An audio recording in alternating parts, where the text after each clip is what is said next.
6 weeks into sustained military operations against Iran, the United States has lost 4 senior commanders, not to enemy fire, not to accidents or illness, to resignation and relief from duty.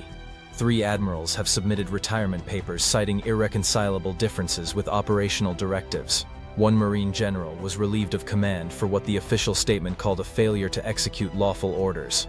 The uniformed leadership of the campaign is fracturing, and the cracks are visible to anyone paying attention. Rear Admiral James Malloy was the first to go. As commander of Carrier Strike Group 5, he was responsible for the USS Ronald Reagan and its escort vessels operating in the Western Pacific and Arabian Sea. 2 weeks into the operation, Malloy received orders from Pacific Fleet Command to reposition the carrier group closer to the Strait of Hormuz, reducing the standoff distance from 400 kilometers to 80 kilometers from the Iranian coast. The tactical rationale was clear.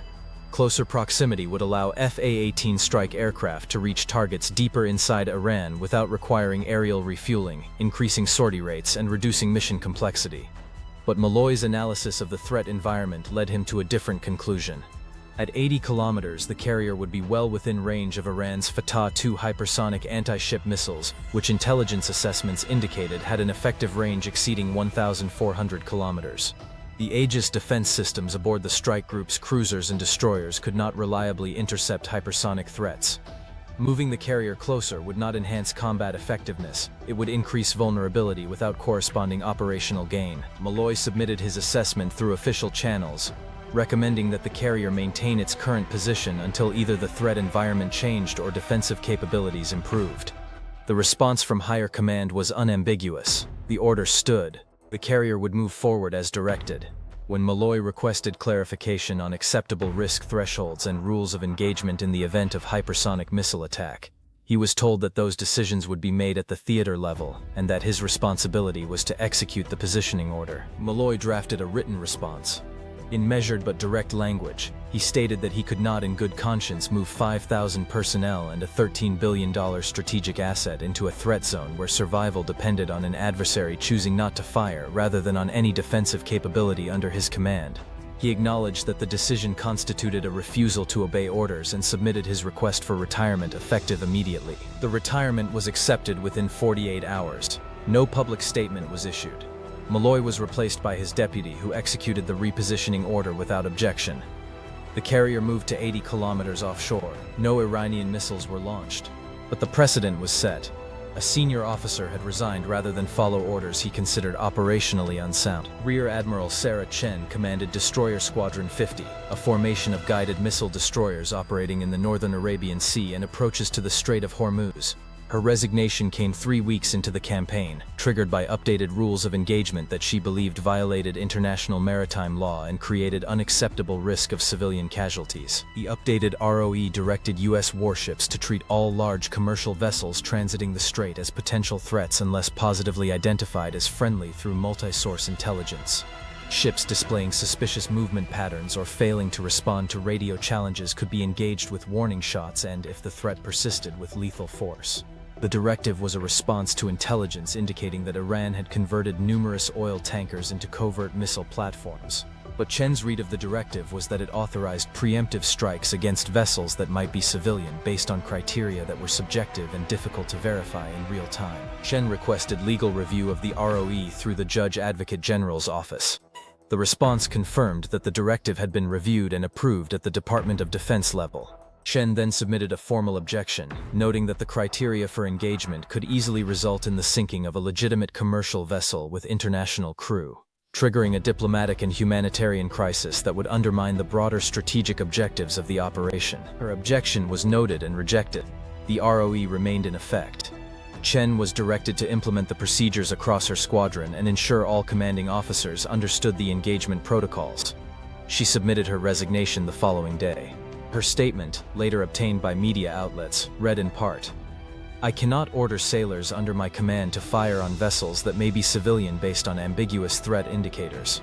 This directive places us in violation of laws of armed conflict and exposes the United States to legal and moral liability I am unwilling to bear." Vice Admiral Robert Torres, Deputy Commander of the Fifth Fleet, resigned after a dispute over casualty reporting and strategic assessment. Torres had been tasked with compiling weekly summaries of operational losses, equipment damage, and mission success rates. His reports painted a picture that contradicted the public narrative being presented by Pentagon spokespeople. 8 aircraft had been lost. 14 sailors killed in action aboard the USS Porter. 2 destroyers damaged and withdrawn from theater for repairs. Sortie rates were declining due to maintenance issues and crew fatigue. Target destruction assessments indicated that many high-value objectives remained intact despite repeated strikes. Torres submitted these reports through classified channels to Central Command and the Joint Chiefs of Staff. He also included strategic assessments suggesting that current operations were not achieving decisive effects, and that continued attrition at current rates would degrade readiness without corresponding progress toward defined objectives. The response he received was not a request for additional analysis or a discussion of alternative strategies.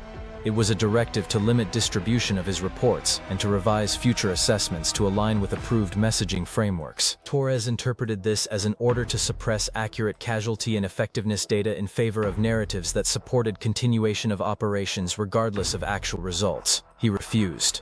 He expanded distribution of his next report to include members of the Senate Armed Services Committee, bypassing the chain of command.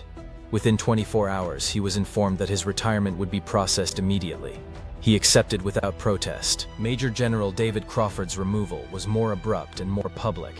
As commanding general of a Marine expeditionary force, Crawford was ordered to prepare for the deployment of 5,000 Marines to forward operating positions near the Iran-Iraq border. The mission profile called for establishing a presence that could support potential ground operations, though no specific operational plan had been provided.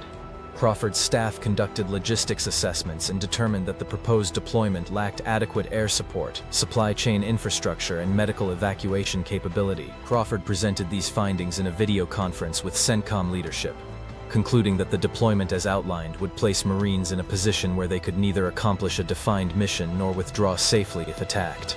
He requested clarification on the strategic objective, the expected duration of the deployment, and the support assets that would be allocated. The response was that those details were being finalized, and that his responsibility was to prepare his forces for deployment on the directed timeline. Crawford's response, recorded in the video conference and later leaked to media, was direct.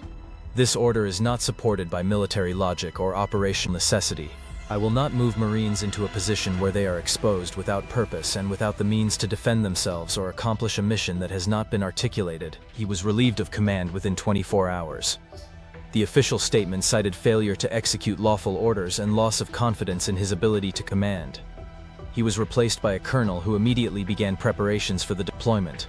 The Marines moved to their assigned positions.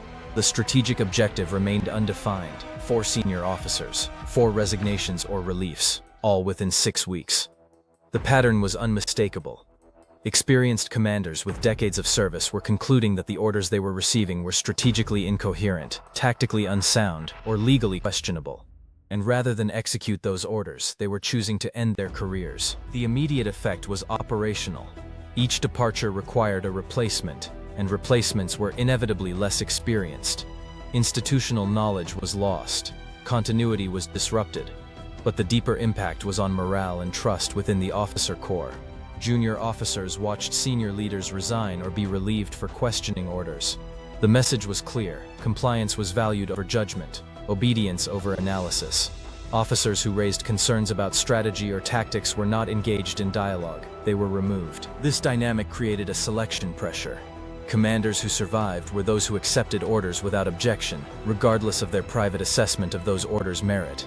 The result was a leadership cohort increasingly composed of officers willing to execute directives they might privately believe to be flawed, simply because dissent carried career-ending consequences. Congressional response was swift but divided. Members of the Senate Armed Services Committee requested testimony from Torres, who had provided them with casualty reports that contradicted official Pentagon briefings. His testimony, delivered in closed session but later summarized in public statements, described a pattern of strategic confusion, unclear objectives, and mounting losses that were not being accurately reported to Congress or the public. The political fallout was immediate. Media coverage focused on the disconnect between Pentagon public messaging, which emphasized progress and operational success, and the private assessments of senior commanders who were resigning in protest. Public opinion, already divided on the operation, became more skeptical. Polls showed declining support for continued military engagement and increasing calls for congressional oversight. Within the Pentagon, the resignations were treated as disciplinary matters rather than strategic warnings. Official statements emphasized that the military chain of command requires obedience to lawful orders and that officers who cannot execute those orders are appropriately relieved. There was no public acknowledgement that the departures might reflect legitimate concerns about strategy, tactics, or legal compliance. Privately, conversations among remaining senior officers reflected deep concern. The willingness of multiple flag-rank officers to resign rather than comply suggested that the problems were not isolated incidents of personal disagreement, but systemic issues with the conduct of the operation. But those concerns were not being elevated to decision-makers in a way that prompted strategic reassessment. Instead, they were being suppressed, and officers who voiced them were being removed. Historical parallels were noted by military analysts and historians. The pattern resembled dynamics observed during Vietnam, where field commanders increasingly questioned the strategic coherence of operations even as political leadership insisted on continuation. The resignation of senior officers during that conflict, while less common than in the current situation, reflected similar tensions between military judgment and political directive. Iran, monitoring these developments through both intelligence channels and open-source reporting, recognized the opportunity. State media highlighted the resignations as evidence of American strategic disarray and weakening resolve.